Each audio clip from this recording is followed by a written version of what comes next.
연금 수리학에 대해서 주요된 강의를 시작하도록 하겠습니다. 그 근태법 KIFRS를 오늘 하고 2회차로는 연금 수리하고 기초율을 할 예정입니다.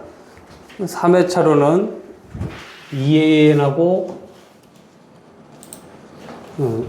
3회차로 EAN하고 4회차로 ILP를 할 예정이고 5회차로 PUC, 6회차로 애그리게이트 방식하고 7회차로 필 방식의 EAN 방식, 그 다음에 필 방식의 PUC 방식, 그 다음에 개인의 노스, 그 다음에 부담금 재정검증, 회계세제, 연금 지급 방식 해서 12일차까지 진행될 예정입니다. 근데 내용이 생각보다 방대해가지고 약간 축약해서 하긴 하겠지만 모자란 부분이라든가 필요한 내용은 메일로나 전화로나 뭐 저희 회사 홈페이지에나 문의 주시면은 그 안내 드리도록 하겠습니다. 그 출제 비중을 보면은 그 연금 수리 원리는 거의 나오질 않아요. 거의 나와봐야 거의 이론적으로 뭐 정상 상태가 뭐 이런 거 서술형이 나올 확률이 높고, 퇴직연금 제도 이해 부분은 이제 확정급여형 퇴직연금 제다 보니까는 그 부분에 대해서 아마 이야기가 있을 수 있고, 퇴직연금 채무 평가 과정에 대해서, 그 다음에 재정 방식, 이 부분에 대해서 출제가 좀 많이 된다고 보시면 돼요. 기초율 부분도 좀 나오고, 그 다음 부담금 산출, 그 다음 재정검증 쪽이 또 요 근래 좀 바뀐 내용이 있어서 아마 요 부분도 좀 터치하기가 쉬운 부분이고, 그 다음에 퇴직연금 회계 쪽. 근데 세제 쪽은 아직 한 번도 안 나왔는데, 이제 인출 쪽이 강화되다 보니까 세제 쪽하고 연금 지급 방식 쪽이 나오지 않을까. 그 연금 지급 방식 및 수리가 내가 알기로는 있었는데 저기 10% 있구나. 연금 지급 방식 및 수리 쪽도 이제 인출 쪽 가면은 이 점점 시험이 어려워지다 보니까는 이제 틈새적으로 가는 부분도 생각을 하셔야 됩니다. 그리고 시험 문제가 나오면은 상중하로 따지면은 상위 한 20에서 30%고 중위 한 30%, 하가 한 3, 40%가 돼요.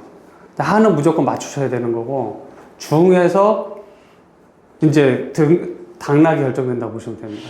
상은 우리가 합격을 위한 시험이지 이게 수석하려는 거 아니잖아요.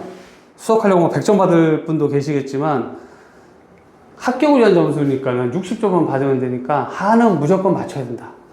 맞춰야 되고, 그리고 중에서도 좀 난이도가 그닥 높지 않은 부분들은 맞춰서 60점을 획득할 수 있도록. 그래서 제가 쓴 교재 정도 보시면은 예제라든가 그런 걸 좀 많이 담아놨기 때문에, 그 다음에 풀이 부분도 세세하게 담아져 있어서 이론적인 부분을 제가 설명을 좀 드리고, 그 다음에 산출 시기라든가 그런 부분도 왜 그렇게 나오는지에 대해서 유도하는 부분을 많이 가질 거예요. 그걸 이해하시면은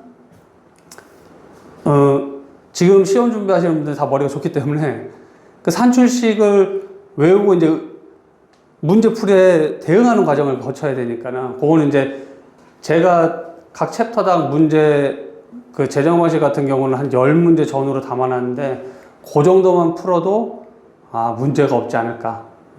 향후적으로는 제가 보기에는 개인의 노스 쪽하고 세제하고 연금 지급 방식 및 수리 이쪽이 이제 또 좀 출제되지 않을까 생각을 좀 하고 있습니다.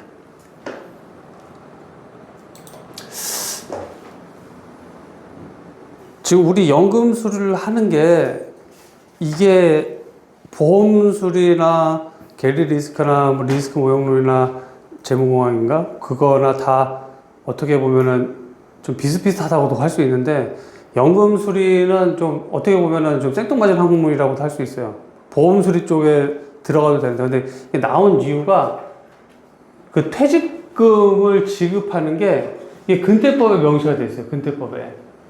근데 퇴직금을 지급하는 근태법에 명시가 되는데, 이게 이 퇴직금은 근로자가 회사에서 근무를 하고 퇴직하면은 30일 평균 임금에다 근속연수별 지급률, 누진제 같은 경우 1년 근속 한 2배 뭐 이렇게 주는 데 있습니다. 지급률로 지급을 하게 되는데, 그 회사는 근로자한테 지급을 하게 되어 있어요. 퇴직금을. 그럼 근로자는 돈을 수령해야 되고. 그럼 이제 여기서 이슈가 발생하는 게 회사는 지급을 하기 위해서 회계처리를 해야 돼, 회계처리. 그러니까 회사는 자기 호주머니에 있는 돈 막 줘도 그렇게 줄 수가 없습니다. 그래서 회계처리를 해야 되니까 그걸 정의한 게 KIFRS 1019호입니다. KIFRS 1019호고, 이 회계 처리하기 위해서는 뭐 어떤 숫자가 나와야 되잖아요. 숫자를 구한 게 재정 방식이에요, 재정 방식. 밸류에이션 평가를 해야 되고, 그 평가하는 방법이 재정 방식입니다. 그래서, 이 재정 방식에 의해서 평가를 하면 그거 가지고 회계 처리를 하고, 회사에서 퇴직하면 퇴직자한테 지급하고. 그러면 근로자 입장에서 수령을 해야 되는데, 돈을 수령하게 되면 인출해야 돼. 이거 돈을 받았어, 회사에서 이쪽으로. 근데 지금은 IRP로 주게 돼 있어요. 그러니까 현금을 직접 줄 수가 없다고. IRP로 줬으면 이제 인출을 해야 되는데, 인출하면 어떻게, 모든 돈에는 세금이 붙어요. 월급을 받든 퇴직금을 받든. 그래서 인출할 때 퇴직소득세가 있고, 일시금 세제가 있고, 연금 세제가 있어요. 그럼 이 인출을 하게 되면은, 그럼 무조건 다 인출하면 좋겠는데, 그게 같은 100만 원을 받더라도 이 100만 원을 1000만 원을 인출하고 싶은 사람이 있고 110만 원을 인출하고 싶은 사람이 있겠죠. 그럼 이제 연금 수령할 때 이제 통상 종신연금으로 이제 롱지비티 리스크라고 해서 장수 리스크가 생기니까 종신연금을 수령하는데 이 종신연금액을 어떻게 하면 증대시킬 수 있을까? 그게 연금 옵션이에요. 그래서 그러다 보니까는 우리가 지금 하는 게 1일차 할 게 근태법하고 KIFRS 그 다음에 그래서 퇴직금 지급하다 보니까 근태법이니까 근태법 할 거고 근데 이 퇴직금에 회계 처리를 해야 되니까는 KIFRS 1019 할 거고 그 다음에 재정 방식을 하려고 하니까는 연금 수료라든가 기초를 좀 알아야 되니까는 그 부분을 다룰 거고 재정 방식의 하이라이트 EAN, ILP, PUC, 애그리게이트, Fill EAN, Fill PUC 그 다음에 GL, 개인 로스까지. 부담금하고, 이거 하게 되면은, 이게 법에서 규정하는 게 있어요. 사용자가 적립을 마음대로 하면 안 되잖아요. 근로자 줄 돈을 적립해서. 그러니까, 그거를 보기 위한 것이 재정검증이에요, 재정검증. 근태법에서 이 재정검증 부분도 같이 평가가 이루어진다. 그래서 재정검증 볼 거고, 그 다음에 근로자 입장에서 인출해야 되니까 회계세제, 그 다음에 연금 지급 방식. 그래서 요게 하나로 이루어져가지고 연금 수령이 돼 있다. 그래서 이게 동떨어진 것 같지만 근태법의 퇴직금에서 파생돼서 회계 처리하고 회계 처리하니까 재정 방식 나오고 재정 방식 나오다 보니까는 재정 검증이라든가 이런 부분 나오고 근로자 인출 부분 나오고 연금 수령 실러버스를 보게 되면은 연금 수령의 원리, 퇴직연금 제도 이해, 퇴직연금 채무평가 기초율, 그다음에 재정 방식. 그 다음에 퇴직연금 부담금 산출, 재정검증, 퇴직연금 회계, 퇴직연금 세제, 연금 지급 방식 수립. 그래서 이렇게 이루어진 이유가 아까 말씀드린 근태법에서 퇴직금 제도를 규정했고 그 퇴직금을 지급하기 위해서 회사의 사용자와 근로자 입장에서 운영하다 보니까는 회계 처리와 재정 방식이 나왔고 재정검증이 나왔고 근로자 입장에서 보면은 세제라든가 연금 지급 방식이 나오게 되어 있다는 겁니다. 이 부분을 이제 책에서 이제 좀 보게 되면은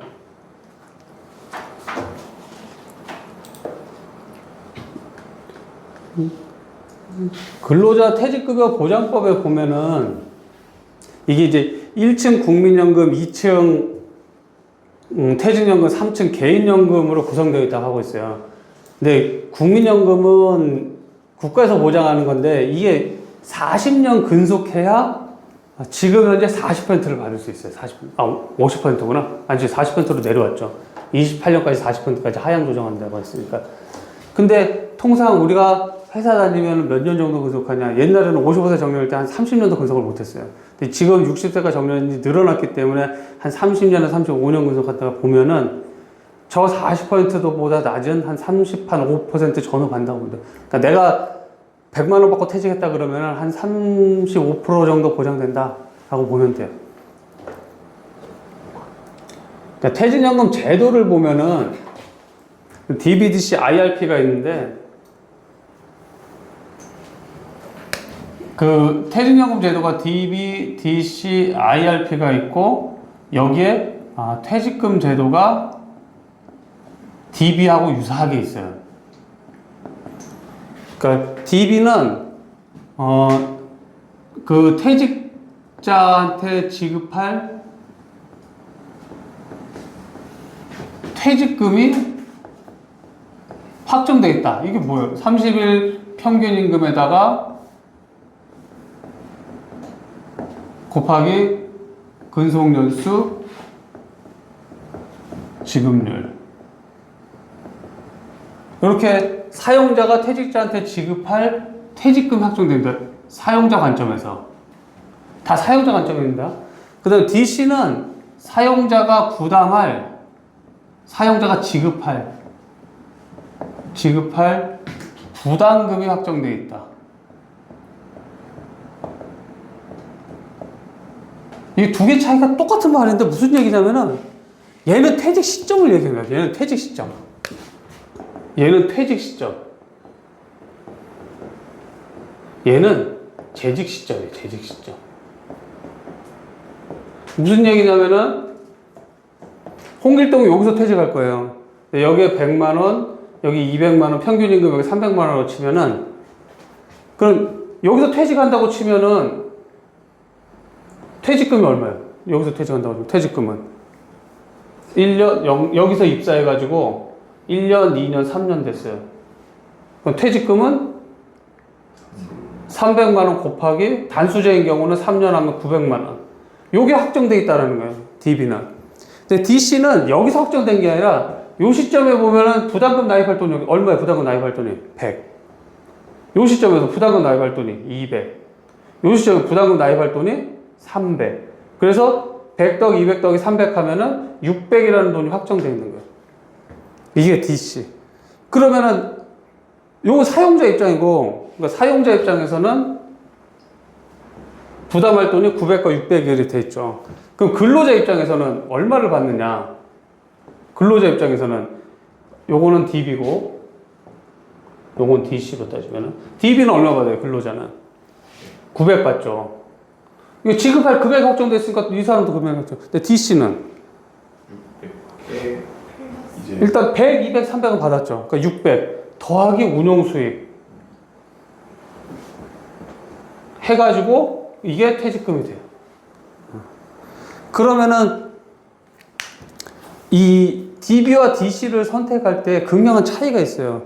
사용자 입장에서는 그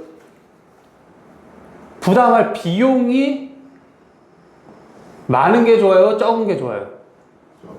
적은 게 좋죠. 그러니까 부담금을 낮추려고 하고, 근로자 입장에서는 근로자는 퇴직금이니까는 퇴직금이 많은 게 좋아요? 적은 게 좋아요? 많은 게 좋죠. 이 두 개가 상충할 수 있어요? 두 개가 같이 할 수가 없다고. 이 두 개가 상호 간에. 그러니까는 이 퇴직연금을 도입할 때 노사 합의를 하게 돼 있어요. 그러니까 사용자 입장에서는 돈 줄이려고 무조건 DC 도입하겠다 그래도 안 되고, 근로자 입장에서 무조건 DB 하자, 그것도 그 노사 협의를 하게 돼 있다고. 노사 협의를 해서. 그러면 근로자 입장에서는 언제 DB를 선택하고 언제 DC 선택하면 좋을까? 사용자는 어차피 둘 중 하나 돈 적은 거 내는 게 좋으니까는 이게 확정이 되는데, 얘는 이게 운용수익이 높을지 이게 900 될지 모르잖아요. 어떻게 될까? 어느 부분을 봐야 될까?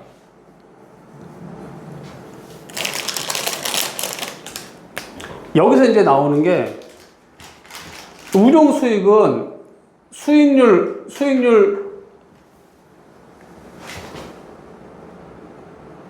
R의 함수죠. 얘는. 근데 DB 퇴직금은 아까 뭐라 했어요? 30일 평균과 근속연수를 지급되는데 얘는 고정돼 있죠. 변하지가 않죠. 얘는 변하죠. 얘는 변하잖아. 얘도 변하긴 하는데 내 얘기, 이거 근속연수 늘어날 때 얘도 같이 늘어나니까는. 그러니까 얘는 거의 고정이라고 보고 30일 평균 임금인데, 그건 임금이 올라가는, 얘는 임금 상승률의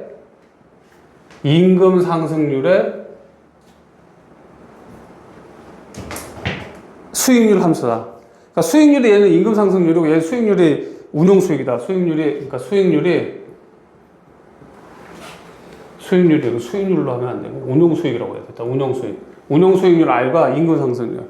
그래서 내가 퇴직까지 평균적인 임금 상승률이 더 높냐? 그럼 DB. 낮다? 그러면은 DC. 이게 지금 어디 쓰이냐면 지금 요게 아까 연금 지급 옵션이라고 있었죠. 그러니까 연금액이 1안, 2안이 있는데 1안이 높냐, 2안이 높냐 이거 따질 때도 써요. 이거 똑같은 논리예요, 그게.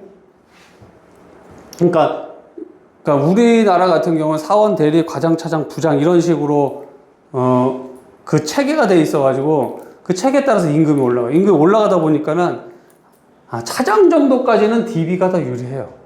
근데 부장을 딱 달면은 부장 다음은 임원인데 임원을 못 달면은 부장 되면은 임금 상승률이 나중에 얘기했지만 물가 상승률 정도로 올라가는 베이스업이라는 게 있고 그 다음에 내가 호봉 상승이라든가 그러니까 승진해서 월급이 올라가는 승급률이라는 게 있어요. 근데 부장은 승급률이 없거든. 그러니까는 물가 상승률 정도 올라가다 보니까 운용 수익률이 물가 상승률보단 높아요. 만약 낮다라면은 무슨 문제가 있냐? 실질 임금은 보전이 안 되거든. 그러니까 내가 은행에 넣어놨는데 2%밖에 안 줘. 근데 물가는 3%야. 그러면은 올해 새우깡 100봉 사 먹었다가 내년에 99봉 되는 거거든. 그러니까는 그럼 은행에 맡기겠어요? 안 맡기지. 그러니까는 물가 상승률 이상의 운용 수익이 나와야 되니까는 그래서 부장들은 운용 수익으로 가야 되고 그 다음에 퇴직연금 쪽엔 원리금 보장 상품에 대해서 우대금리를 줘요. 조금 더. 그래서 그런 분들은 이제 DC 가는 게 좋다. 임원분들도 그렇고 임원분들도 승진하거나 그런 분들은 DB가 좋겠지만 그렇지 않은 분들은 DC가 일반적으로 낫다.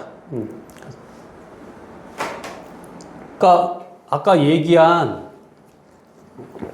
근로자 퇴직급여 보장법에서 퇴직금에 대해서 규정하고 있다고 했으니까 그 부분에 대해서 좀 보도록 하겠습니다. 그리고 여기서 중요한 거는 연금수리학 시험에 우리는 준비를 해야 되니까 DB 제도를 주로 다 보셔야 돼요. DB 제도와 관련된 내용은 머릿속에 넣어 놓으셔야 됩니다. 이게 법이 있고 시행령이 있고 시행규칙이 있고 거기에 고시사항이 있어요. 그래서 국회에서 법을 정하고 대통령령이라고 해서 시행령으로 내려와요.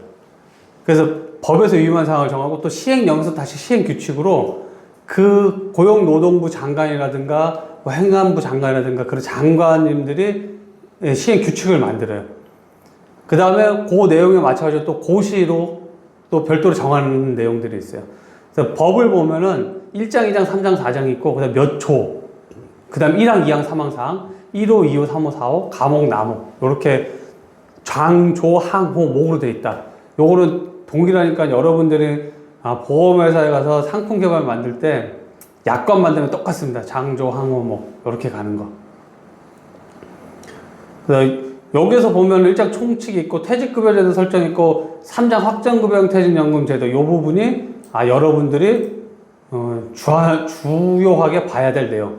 그 다음에 아까 근로자가 퇴직금을 수령한다고 그랬잖아요. 그때 이 개인형 퇴직연금제도 이 부분도 보셔야 돼요. 그 다음에 퇴직연금 사업자 책무도 있고 벌칙 부분. 그러니까는 벌칙 부분 이거는 아마 시험 문제는 안 나올 수도 있긴 한데 그래도 DB 제도 관련돼서 수행을 안 하게 되면은 어떤 문제가 있는지는 알고 있습니다. 그냥 한번 보면은 그냥 자연스럽게 외워질 거예요. 그거는. 자, 일단 총칙을 보면은 임금, 평균임금, 급여 요 세 개를 분류를 할 줄 알아야 돼요. 임금은 DC 제도에서 아까 부담금 납입한 거 있었죠. 100원, 200원, 300원. 그 부담금 납입의 기준이 되는 임금이에요. 그 다음 평균임금은 DB 제도에서 그 퇴직이 발생하면 퇴직금을 지급해야 되는 그 30일 평균임금을 산정하는 금액이에요. 이 임금과 평균임금이 같을 수도 있고 다를 수도 있어요. 근데 일반적으로 다릅니다. 호봉제 같은 경우는 연봉제는 같을 수도 있어도 그리고 가장 조심해야 되는 게 이제 급여. 우리가 통상 월급을 급여라고 하는 데도 있거든요. 월급을. 근데 우리는 연금 수리할 때는 임금은 평균 임금하고 같은 개념이라고 보셔야 되고, 급여는 퇴직금입니다. 베너핏. 그 다음에 임금은 셀러리. 그러니까 앞으로 임금이라고 나오면은 셀러리인 거고, 급여는 베너핏입니다. 그래서 급여를 셀러리라고 얘기하면 안 돼요. 연금 수리에서는. 그럼 문제가 상당히 꼬입니다, 그러면. 그러니까 급여란 그 퇴직금 제도 DB에서 회사가 연금 지급 시 8조 15조의 금액이 위배되지 않아야 하는데, 그 금액이 뭐냐면은 계속 근로기간 1년에 대하여 31분 이상의 평균 임금을 퇴직금으로 지급해야 한다.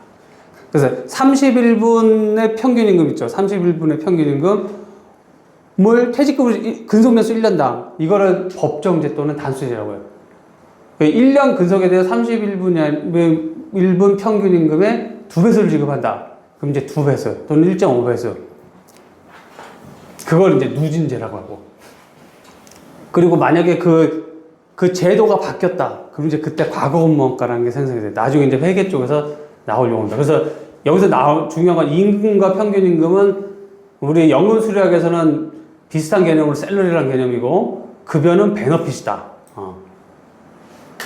그 다음 퇴직급여 제도에는 확정급여형 퇴직연금제도 DB, 확정기여형 퇴직연금제도 DC, 중소기업 퇴직연금제도, 그 다음에 퇴직금제도.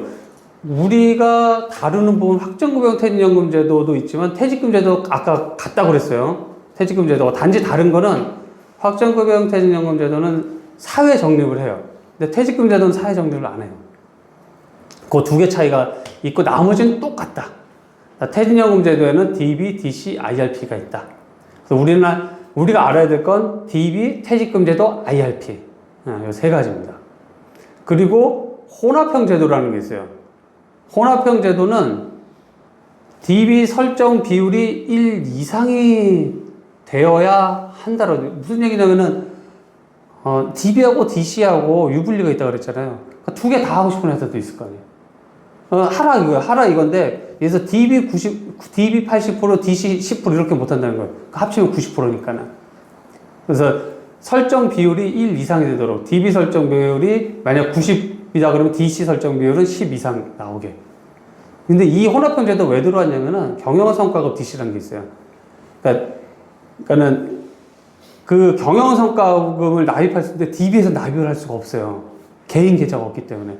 그래서 DC 계좌를 설정해가지고 경영성과금 DC를 DC로 부담금으로 납입해 주게 되면은 그게 나중에 소득세가 붙는 게 아니라 퇴직금 세금이 붙어요. 그러니까 퇴직금 세금이 보통 5% 내외라고 보시면 돼요. 퇴직금 세금은. 근데 근로소득세는 연봉 8천 이상 되면 한 15% 이 정도 나옵니다. 그러니까 세금 차이가 많이 나죠.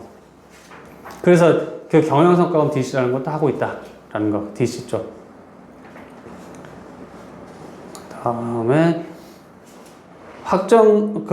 IRP 이전 예외 사유가 있어요. 그게 퇴직금 제도하고 DB 제도하고 약간 달라요. 그래서 이 부분도 한번 봐놓고 이게 시험에 혹시 나올지도 모르지만 쓰라고. 여기 채점하기 좋거든. 쓰라고 해놓고 딱 보면 55세 이후 퇴직하면은 연금 개시 시기니까는 IRP로 이전하지 않아도 된다는 거예요. 그래서 고용노동부 장관 고시금액 이하, 급여가 300만 원, 급여가 아까 퇴직금이라고 해서 월급이 아니고 퇴직금이 300만 원인데 이걸 IRP로 이전할 필요가 없잖아요. 연금으로 받을 것도 아니고. 사망하면 당연히 그렇고, 외국인이 퇴직 후 출국하면 당연히 그렇고. 이제 우리는 확정급여형 퇴직연금제도에 대해서 주로 다루도록 하겠습니다. 확정급여형 퇴직연금제도를 설정하려면 근로자 대표의 동의를 받아 규약을 작성하고 고용노동부 장관에 신고해야 됩니다. 여기서 보면은 퇴직연금 사업자 선정, 급여 수준, 가입자 가입기간, 그 다음 급여 지급 능력 확보사항. 요 급여 지급 능력 확보사항이 재정검증을 얘기하는 겁니다. 급여 종류 및 수급 요건, 운영연한 통지사항, 퇴직금 지급 사유에 발생한 급여 지급 절차사항. 이거 근로자가 받아야 되니까 퇴직금 지급 절차 당연히 있어야 되죠. 그다음 운영연한 통지사항도 있어야 되고, 퇴직연금제도가 폐지되거나 중단되면 그 절차하고 사유가 있어야 되고, 그 다음에 부담금 납입에 관한 사항. 부담금 납입해야 되잖아요. 요 사항에 대해서. DB 위주로 보게 되면은, 그래서 시행규칙 3조에 보면 부담금이 표준부담금, 보충부담금, 특별부담금으로 되어 있어요. 이게 무슨 얘기냐면은, 이게 제도 도입을 하게 되면은 입사를 해서 요 기간까지, 제도 도입한 요 기간까지를 과거 근로기간이라고 그러고, 이 제도 도입부터 현재까지를 장래 근로기간이라고 그래요. 이거는 이제 나중에 재정 검증하게 되면은 요 숫자 산출하는 것도 시험에 잘 나옵니다. 표준부담금은 무슨 얘기냐면은, 표준부담금은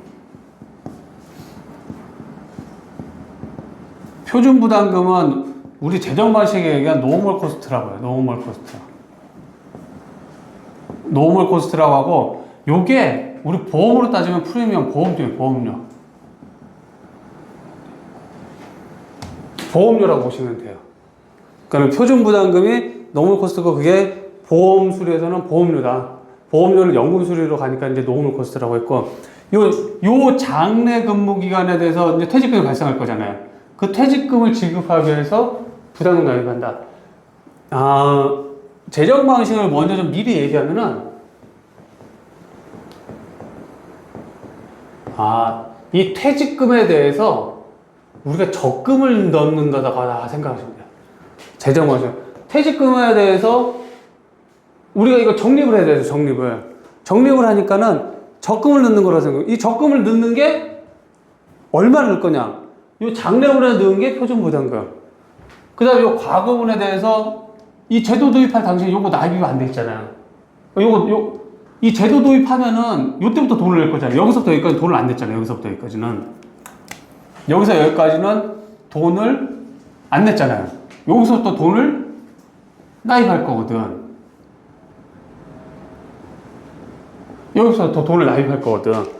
그러니까 여기서 또 돈을 납입하는 거는 이미 납입해서 그게 표준부담금. 그럼 여기 납입 안 됐잖아요. 요 납입 안 된 요 돈을 내는 게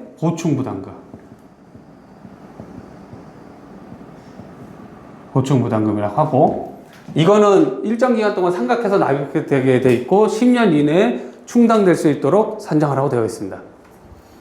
특별부담금은 요 재정 검증을 했는데, 이게 그 기준 책임준비금의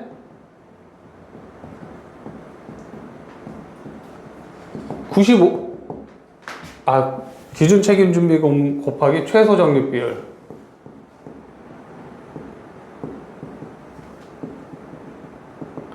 비율에 95%보다 미달되게 되면은 그 미달되는 금액에 대해서 납입을 해서 맞춰야 돼요. 그래서 그때 납입하는 게 특별부담금.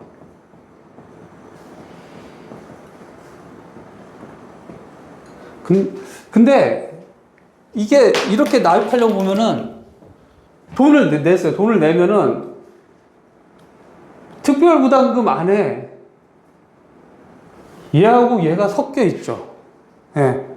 그러니까 이게 안 나눠져 있다고. 그러니까 납입하면은 먼저 어딜 메꾸냐면, 첫 번째로 그래서 이 메꿔야 될 돈이 만약에 300이고 여기 메꿔야 될 돈이 700.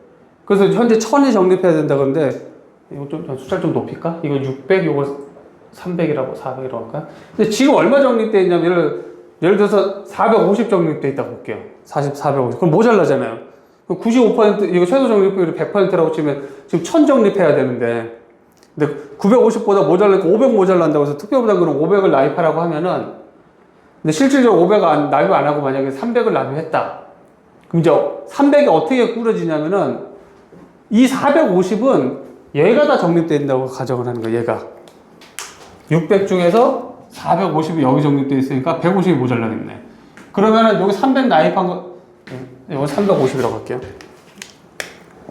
그러니까 350이 납입되면은, 여기서 350을 납입하게 되면은, 여기서 150은 얘한테 가고, 200이 얘한테 가요. 그럼 이제 과거분이 다 적립이 끝났지. 예. 이렇게 한다고 보시면 돼요. 부담금 처리가.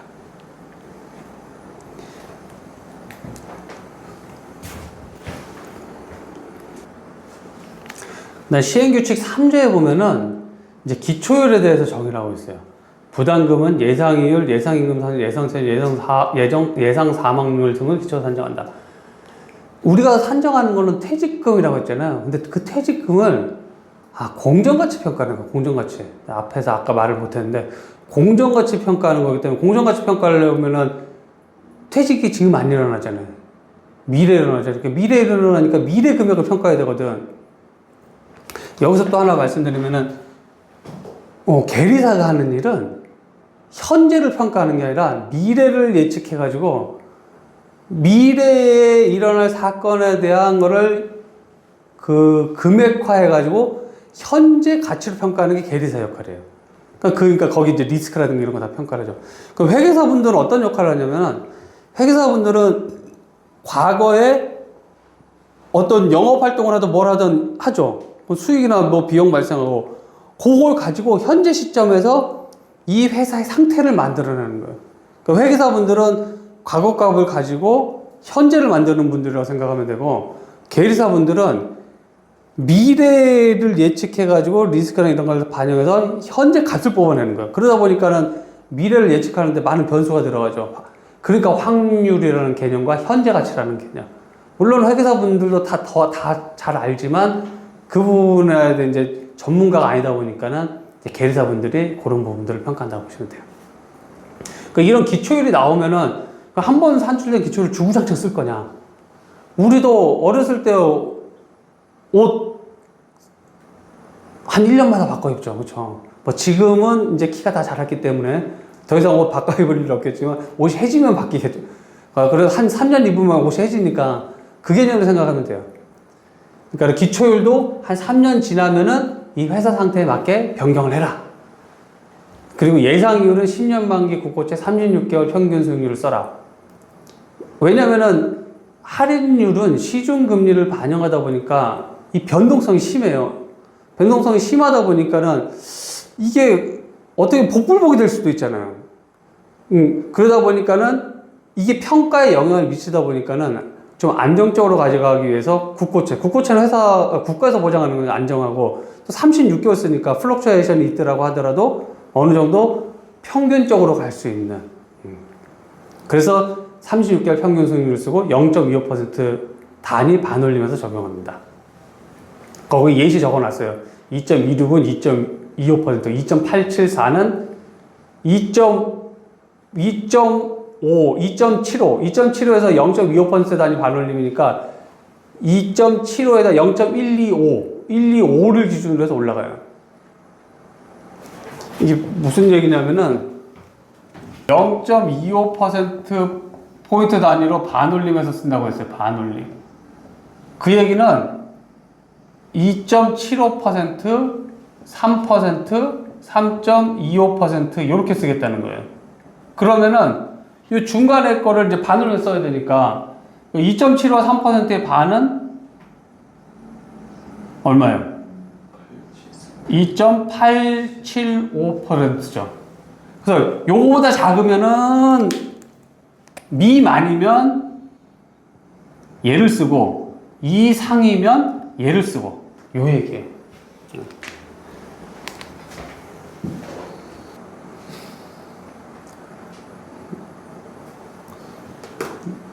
그 다음에 그 36개월을 그럼 기준이 어떻게 되느냐.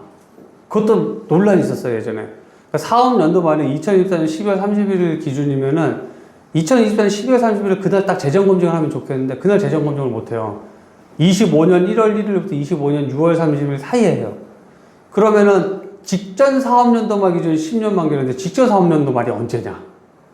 24년 12월 31일이면 23년 12월 31일 이전 36개월이냐? 아니면 2024년 12월 30일 이전 36개월이냐? 근데 고용부에서 이제 정의 내리기는 그 해 기준으로 36개월이다. 그래서 2022년 1월 1일부터 2024년 12월 31일이다. 그 다음에 예상 임금 상승률, 예상 퇴직, 예상 사망률 등은 회사의 경험 통계를 이용해 경험 산출률을 적용하라 되어 있어요. 그럼 여기 보시면은 인원수 안 나와 있죠. 몇 명 이상은 해라 말할라.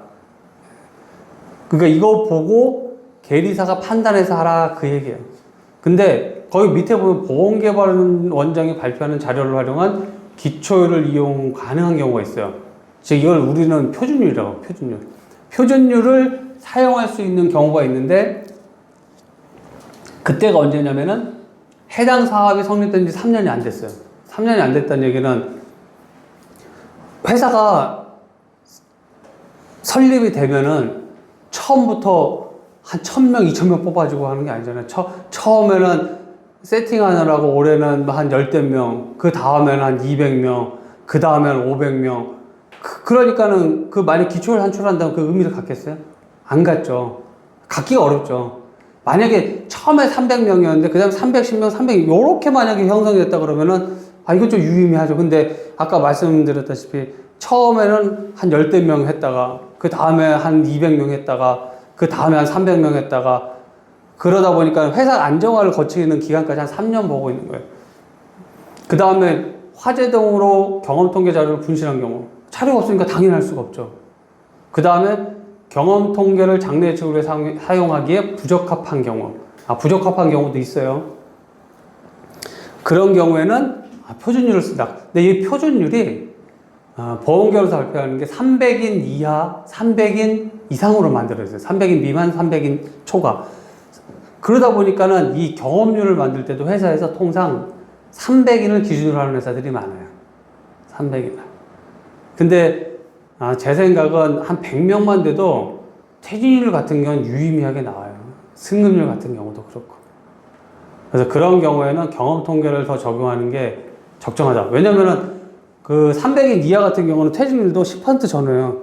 10%면 저는 무진장 안정적인데 300인 이하에서. 근데 실상은 우리나라 평균 근속이 한 5년, 6년밖에 안 돼요. 그 얘기는 이직률이 한 20% 된다는 얘기죠. 그래서 소형 회사를 딱 보면은 20%, 30% 나오는 회사들이 많아요. 자, 그럼 여기서 원래 퇴직률이 20%, 30%가 나오는 걸로 산출을 해야 되는데 표준 퇴직률을 쓰면 한 10%밖에 퇴직을 안 하거든요. 그러면은 퇴직자가 과소하게 잡혔잖아요. 과소하게 잡히면 나중에 보험수에 이익이 발생할 확률이 높아요. 왜냐면 많이 잡아놨잖아. 부채를 많이 쌓아놨는데 퇴직자가 많이 나갔잖아요. 그러니까는 보험수에 이익이 발생할 확률이 높다. 그 다음에 급여 지급 능력 확보 사항, 이게 이제 재정 검증입니다. 재정 검증은 간사 기관에서 실시하는데,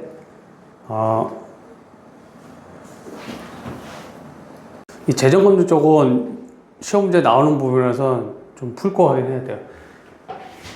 이 기준 책임 준비금을 먼저 구해야 되는데, 이 기준 책임 준비금이 계속 기준 부채와 비계속 기준 부채 큰 금액을 하라고 됐어요. 이 계속 기준 부채가 POC로 산정한 거예요. POC로 산정한 공정가치 퇴직금.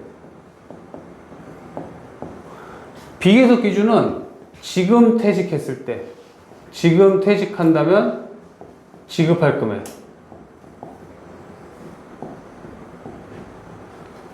자, 만약에 지금 현재 300만 원을 5년 운석했다. 그럼 비계속 기준은 얼마예요? 단수제. 법정제인 경우에. 이거는 300 곱하기 5는 1500. 금방 구해지죠. 근데 이 사람 지금 여기 퇴직해야 안 해? 안 하죠. 안 하니까 이 사람이 1년 후 산출 기준을 D라고 놓으면 D 플러스 1년 후, D 플러스 2년 후 정년까지. 여기서 언제 퇴직할지 모르겠는데 요 퇴직금을 구해가지고 요 공정가치로 한 게 PUC로 구한다. 이 PUC는 나중에 또 배울 거예요. 그래서 이 금액을 구하는데 이 둘 중에 큰 금액을 씁니다. 근데 계속기준 부채가 통상 비계속기준 부채보다 커요.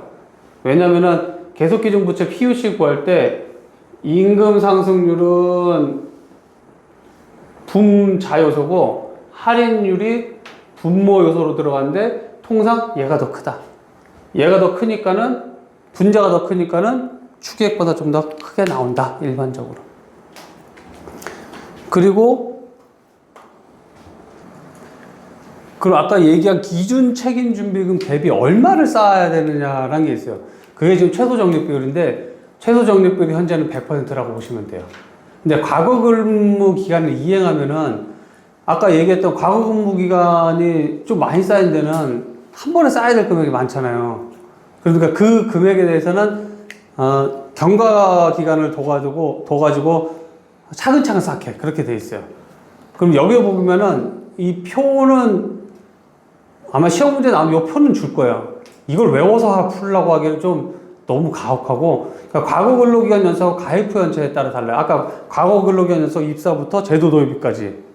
그 다음에 가입 후 연차는 그 제도 도입 연도가 1차 연도입니다. 제도 도입 연도. 그럼 이걸 여러분이 찾아야 돼요.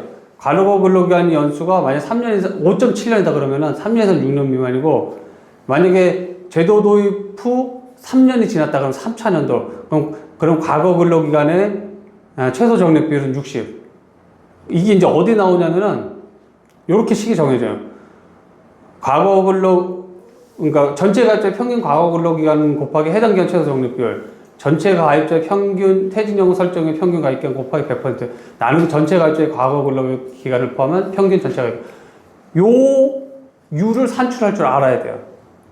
그럼 여기 문제를 좀 보면은 최소 적립 비율이 제도 도입으로 2022년 6월 30일이고 재정 검증은 25년 12월 31일. 매월은 30일로 해요. 그럼 직원 입사일이 A, B, C, D, E가 있는데, 그럼 과거 근로기간을 구해야 되고, 퇴직연금 설정 이후 가입기간을 구해야 돼요. 그러면 이 두 개 가지고 최소 적립 비율이 어떻게 나오는지, 그걸 한번 보도록 하겠습니다. 봅시다. 그러면 이 제도 도입을 했으니까, 요걸 기준 여기는 과거 근로기간. 여기가 장래 근로기간.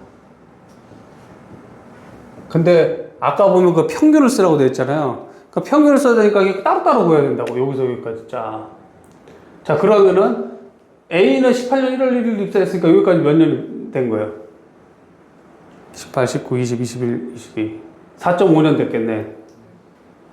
19년, 20년, 21년, 22년 1월 1일이니까 4.5년 된 거죠, 얘는.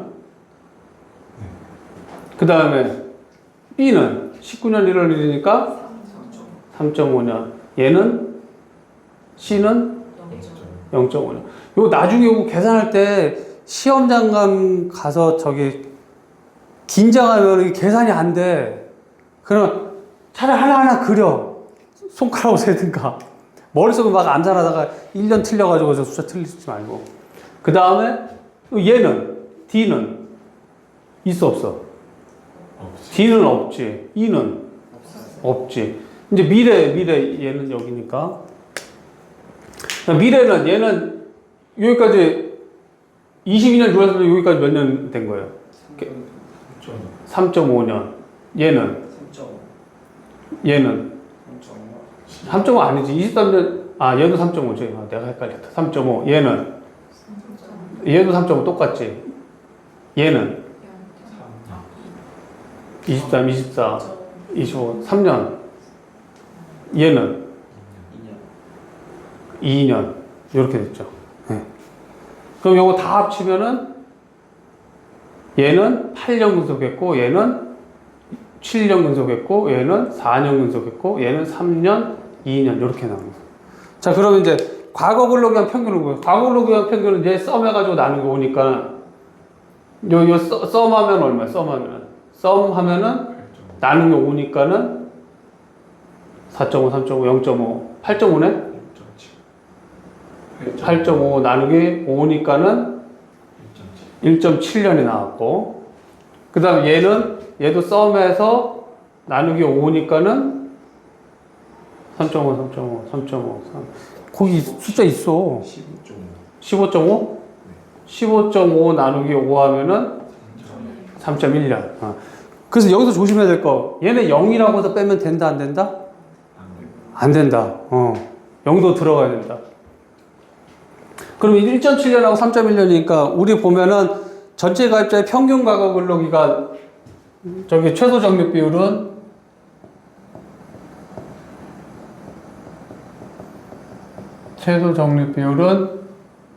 평균 과거 근로기간 곱하기 과거 비율 더하기 장래 평균 근로기간 곱하기 100%. 장래 비율은 현재 100%예요. 나누기 평균 과거 근로기간 더하기 장래 평균 근로기간. 저 이제 여기 숫자 이제 넣으면 돼요. 평균 과거 근로기간은 얼마예요? 1.7. 장래 평균 근로기간 3.1. 여기는 1.7 더하기 3.1. 이제 과거 비율을 해야죠. 과거 비율은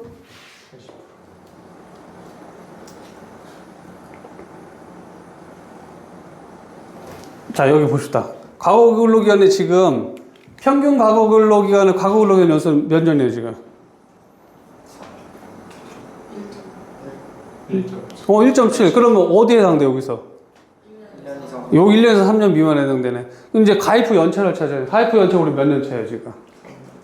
3.5.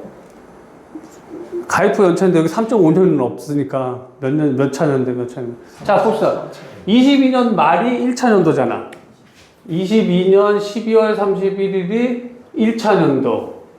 23년 12월 31일이 2차년도. 24년 12월 31일이 3차년도. 여기 4차년도네. 3.5차년도가 아니고 차년도 차년. 그래서 제도 도입연도가 1차년도라고 했잖아. 그러니까 제도 도입연도가 1차년도, 22년 12월 31일 1차년도, 23년 12월 2차년도, 24년 12월 3차년도, 25년 12월 31일은 4차년도. 그 4차년도는 얼마야? 100분의 90이네. 1년이 아, 여기에 100분의 80일, 1년에서 3년 미만이니까. 이거 잘 찾아야 돼요. 그러니까 100분의 80.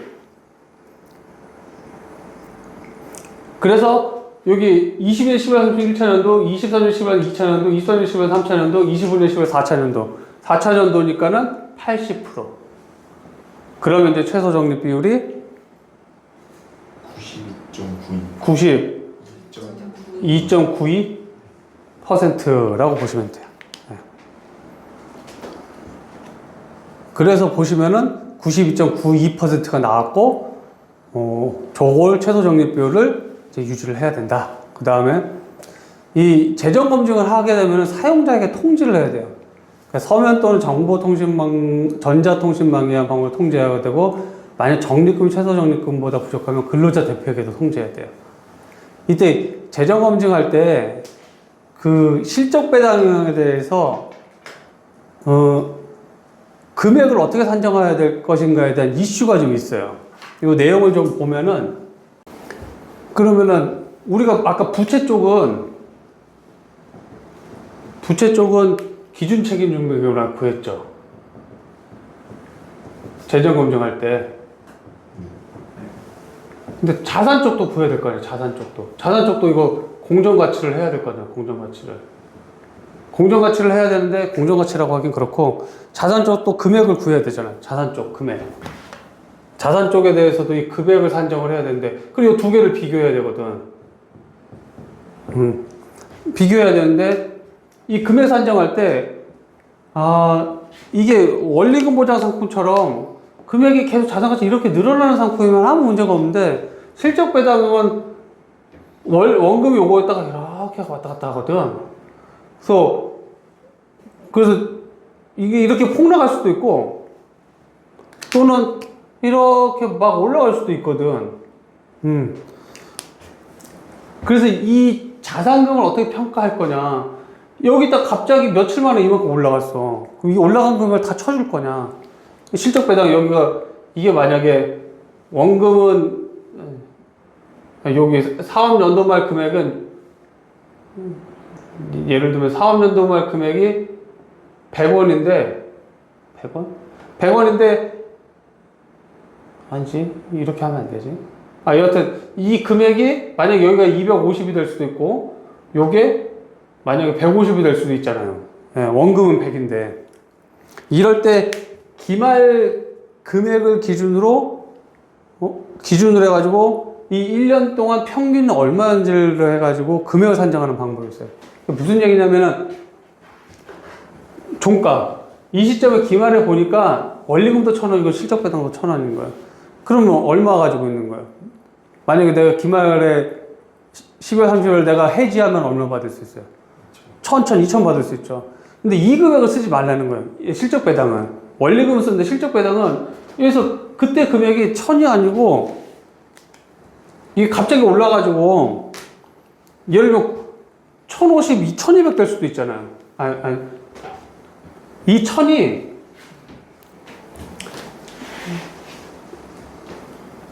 1,000이 어떻게 왔냐면은 이렇게 가지고 1,000이 될 수도 있고, 응? 연도 말에 이렇게 돼가지고 1,000이 될 수도 있거든. 그럼 이거는 갑자기 폭등한 거고, 이거는 폭락한 거고. 근데 이 실적 배당이 폭락했다고 이 금액을 그러면 공정가치로 쳐줄 수 있느냐? 이제 그거에 대한 걸 얘기하는 거예요. 그래서 만약에 12개월 시가 평균을 어떻게 내냐면은 12개월 동안 여기 이렇게 왔으면 여기 좌수가 있어요. 좌수 또는 주식수 아니 기말에 여기에 기말에 좌수 또는 주식수가 있어요. 그럼 이 기중에 움직일 때 주가 또는 기준가가 있어요. 연중에. 그러면은 이 기말권은 확정돼 있으니까 좌수 기준가 이거에다가 이 연중 기준가의 평균을 쓰면은 이 두 개를 곱하면은 그 연중 얼마가 있었다는 게 나오겠죠. 그게 이거예요. 12개월 시가 평균. 12개월 시가 평균. 이 12개월 동안에 이 시가를 평균해 봐라. 그게 950이라는 거예요. 950이면은 이슈 그거예요. 90%보다 떨어졌다. 이 종가보다 90% 떨어졌다. 이 가격이. 떨어질 수도 있죠. 또는 110% 넘었다. 그러면은 이 90%하고 110% 이 사이에서 값을 쓰라는 거예요. 이것보다 떨어지면 이걸로 마무리하고 이것보다 올라가면 이걸로 마무리해라. 그래서 950이라는 얘기는 이 1000을 기준으로 보면은 90%하면 900에서 1100 사이까지 쓸 수 있는 거죠. 네. 근데 950이 요 안에 들어가니까 요 950 쓰라는 거예요. 그럼 1950이 요 적립금이 되는 거예요. 그 다음에 1050은 요 안에 있으니까 2050이 적립금이 되는 거고. 근데 850은 요 900부터 밑에 있잖아요. 그러니까 900으로 만드는 거예요. 요 1000 더하기 요 900 해가지고 1900이 되고. 근데 1200은 이거보다 넘었잖아요. 그러니까 1100으로 끊으라는 거예요. 그래서 1000에서 1100에서 2100이 재정검증 적립금이에요. 그래서 재정검증 적립금과 요 자산은 재정검증 적립금. 요 자산은 재정검증 적립금을 얘기하는 거고, 재정검증 적립금과 실제 기말 잔고하고는 같을 수도 있지만 다를 수도 있다. 실적 배당형이 들어가면. 실적 배당형이 들어가면 무조건 다르다. 근데 이게 어디 또 영향을 미치자면은, 저기 자산이익 상한이라고 있어요. 거기에 자산을 알아야 되는데, 우리가 알고 있는 자산하고 이 자산하고 틀려. 재정검증 자산하고. 그래서 그 자산이익 상한을 인식하는 데는 약간은 우리나라에서는 좀 이슈가 있긴 해요.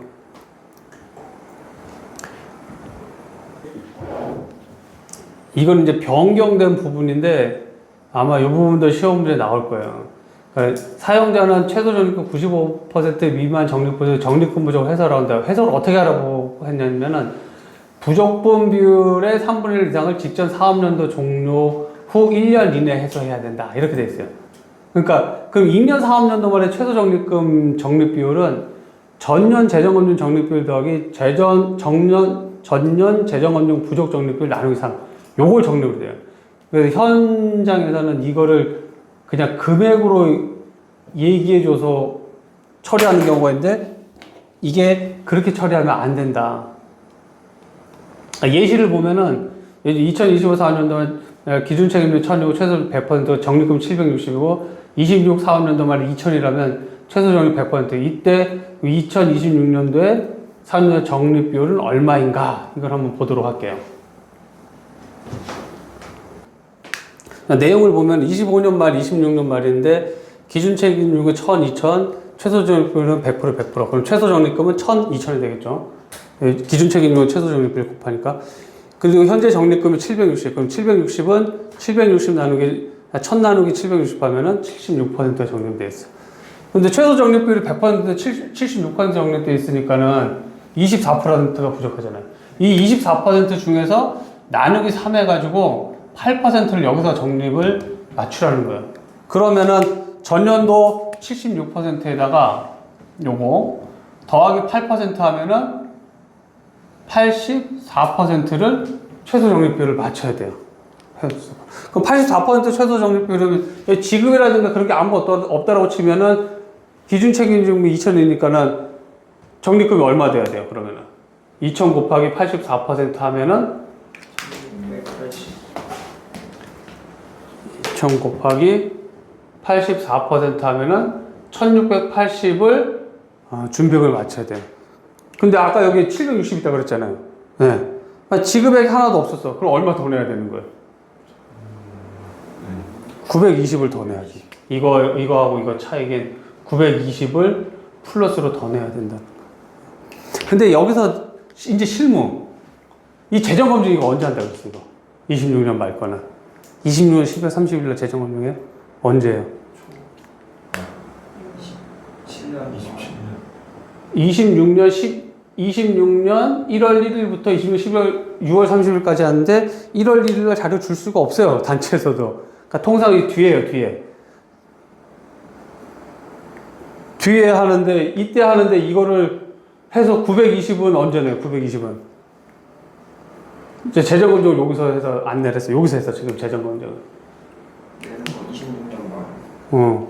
돈은 언제 낸다 그랬어요? 돈은 여기서 내거든. 돈은 시차가 있죠. 네.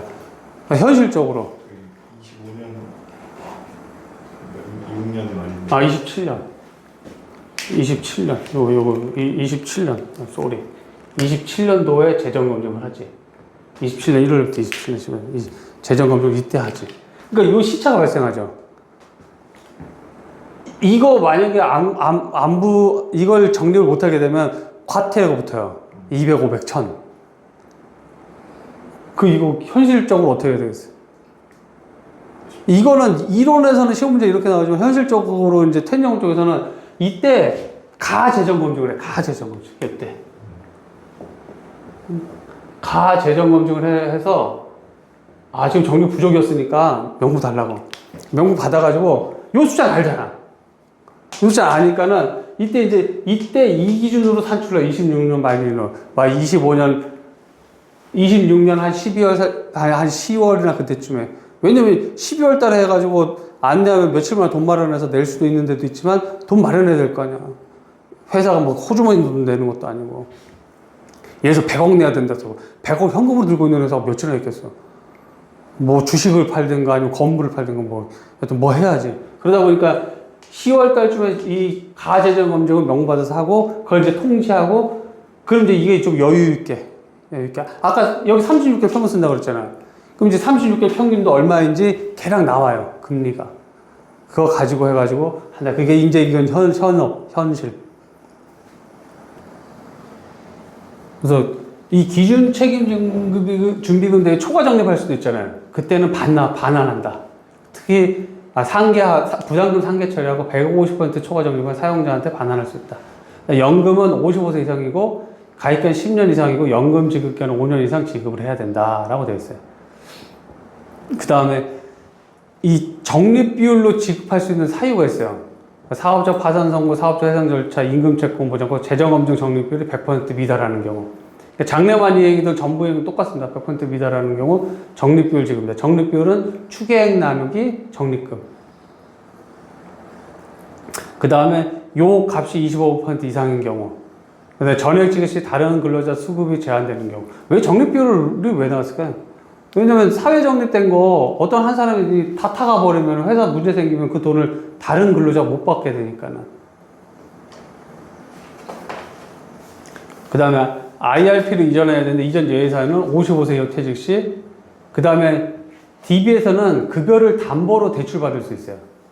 그 담보로 대출받았으니까 퇴직금 받은 거 상환해야 되잖아요. 그 상환 금액은 IRP를 이전 안 해도 된다. 그 다음에 급여가 300만 원 이하인 경우는 안 해도 된다. 그 다음에 요즘에 바뀐 게 적립금 운영위원회를 구성하라고 되어 있어요. 적립금 운영위원회 이게 결론 ALM으로 가는 시초 초기 단계입니다. 그래서 적립금 운영위원회 구성인 건 상시 300명 이상인데 상시라는 얘기가 DB하고 DC 가입자 모두 포함해요. 그러니까 회사 전체 인원. 그러니까 DB만이 아닙니다. 상시 300명이 DC, IRP 다 포함 전체 인원. 그 다음에 위원장 포함해서 5명에서 7명으로 구성해라.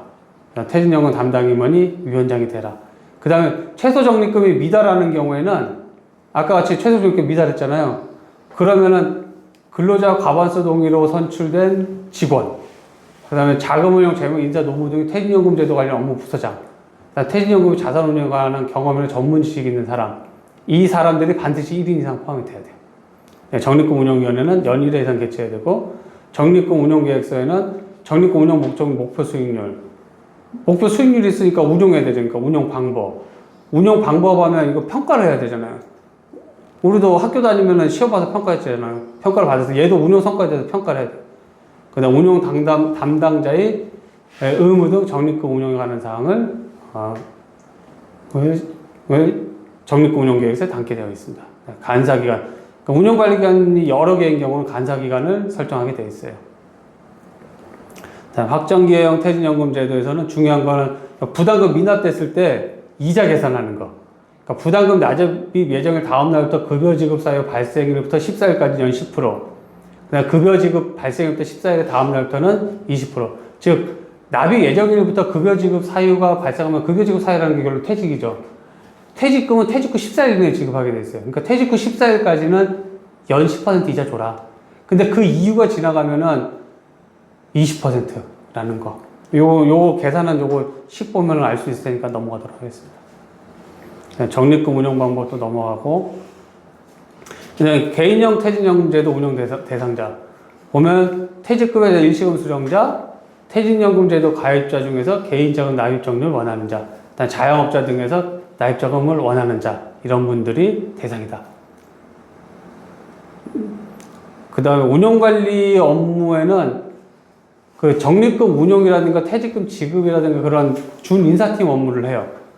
그래서 운용 방법 정보 제공이라든가, 사전 지정 운용제도 설정이라든가, 연금제도 설계, 연금회계, 요거 처리 당연해야 돼요. 근데 이걸 하는 사람이 연금계리 전문 인력으로서 보험계리사고, 업무 경력 1년 이상이고, 금융위원회 정한 교육을 수료한 사람. 적립금 운용 현황의 기록 보관 등 요거를 레코드 키핑이라고 해요. 그래서 운용관리 업무의 가장 핵심 요거라고 보시면 돼요. 적립금 운용 현황의 기록 보관 통지. 그 다음에 운용 지시 전달, 자산관리관에. 그 다음에 교육. 근데 자산관리 업무는 앞에 자산이 붙었잖아요. 그 돈과 관련된 업무, 돈 받아야 되니까 어떻게 돼요? 계좌 있어야 되잖아요. 그러니까 계좌 설정 및 관리. 근데 돈 받은 거니까 당연히 부담금 수령. 부담금 수령했으니까는 그걸 이제 부담금은 돈 들어올 땐 부담금인데 부담금이 이제 운용이 되면 적립금이라고 불러요. 그러니까 적립금 보관 관리해야 되고, 운용 지시해야 되고, 그 다음에 퇴직자 발생하면 돈 지급이 돼요. 그러니까 돈 지급하라는 운용관리기관에서 정해주고, 돈 실제 지급은 자산관리기관에서 해요. 그러니까 계약은 자산관리계약은 보험계약 또는 특정금전 시작계약으로 한다. 위험자산으로 운용할 수 있는 거를 법에서 막아놨어요. DB는 운용자산 70%, DC, IF도 70%를 막혀있다는 거. 그러니까 100%다 위험자산 넣을 수 없어요. 즉, 주식이라든가, 그러니까 주식형 펀드라든가 그런 거 100% 넣지 못한다. 그 얘기예요. 그 다음에 알아야 될 게, 여기 교육상. 가입자 교육을 해야 되는데, 제도 일반적인 사항은 당연히 교육해야 되고, DB 제도인 교육해야 되는 게, 부담금 납입 현황 교육해야 되겠죠. 그 다음 급여 종류별 표준적인 급여액 수준. 그 다음에 직전 4년도 말 기준 최소 적립금 대비 적립금 현황. 여기 직전 4년도 말이 아까 2024년 그거 얘기하는 거예요. 그 적립금이 최소 적립금보다 적은 경우는 그 부족분의 납입 이행 상황. 적립금 운용 현황, 운용 목표 등에 관한 사항. 그러니까 적립금하고 최소 적립금, 그럼 부담금 납입 현황. 그건 DB 제도에서 근로자한테 알려줘라. 근로자들이 잘 모르니까. 그 다음에 그 사내 전산망 또는 근로자가 볼 수 있도록 교육 자료를 게시하면 된다. 그 다음에 이제 24페이지 보면은 과태료 부분이 있어요, 요거. 그러니까 아까 얘기한 재정검증 실시 후 사용자에게 알리지 않은 경우는 퇴직 후 사업자에게. 재정검증 후 적립금 부족을 해소하지 않은 사용자. 아까 84% 해야 된다잖아요. 그걸 해소하지 않으면은 1회 위반하면 200만 원, 2회는 500만 원, 3회는 1000만 원. 벌금이 없대요. 요것도 가로넣기 좋죠. 재정검증은 적립금 부족을 해소하지 않은 사용자가 1회 위반하면 얼마, 2회 위반하면 얼마, 3회 위반하면 얼마인가. 요즘에 가로넣기도 또 잘 나오는 것 같아요. 가로넣기가 왜 채점하기가 좋아요. 바로 답이 있거든, 그냥. 보자마자 그냥. 그 다음에 500만 원 이하의 과태료가 나오는 거는 규약을 신고하지 않았거나, 적립금 운용계획을 구성하지 않았거나, 적립금 운용계획을 작성하지 않은 경우에. 그때는 100만 원, 200만 원, 500만 원의 과태료가 부과된다. 여기까지가 근로자 퇴직급여 보장법에 대한 설명이었습니다. 혹시 질문 있으신 분? 잠깐, 질문이, 얘기. 성납형제도에서 DB 설정 비율이랑 DC 설정 비율이 1 이상이라고 했는데 왜 딱 1이 되는 게 아니라 이상도 되는 거예요? 뭐냐면은 여기 보면 사용자는 계속 근로기간 1년에 대해 31분 이상의 평균임금을 퇴직금으로 지급하라고 되어 있어요. 31분 이상의 평균임금을 퇴직금으로 지급하는 걸 한 배수 법정제라고 했잖아요. 그러니까 DB 설정 비율이 100%라는 얘기가 뭐예요? 1년당 31분 이상 평균임금 한 개를 지급한다는 얘기거든요. 그러니까 DB 설정 비율이 100%면은 되는데 DC 설정 비율도 요거 똑같이 부담금을 납입하게 돼 있어요. 그러니까 이 연간 임금 총액의 12분의 1 이상. 그게 30일 평균 임금의 1년 근속당 30일 이상 평균 임금하고 같은 개념이에요. 그러니까는 DB 설정 비율하고 DC 설정 비율이 1이면은 요 31분 이상 퇴직금 지급되는 거예요, 평균 임금. 근데 더 주는 건 상관없는데 덜 주지 말라고 얘기해요. 덜 주면 안 되니까는.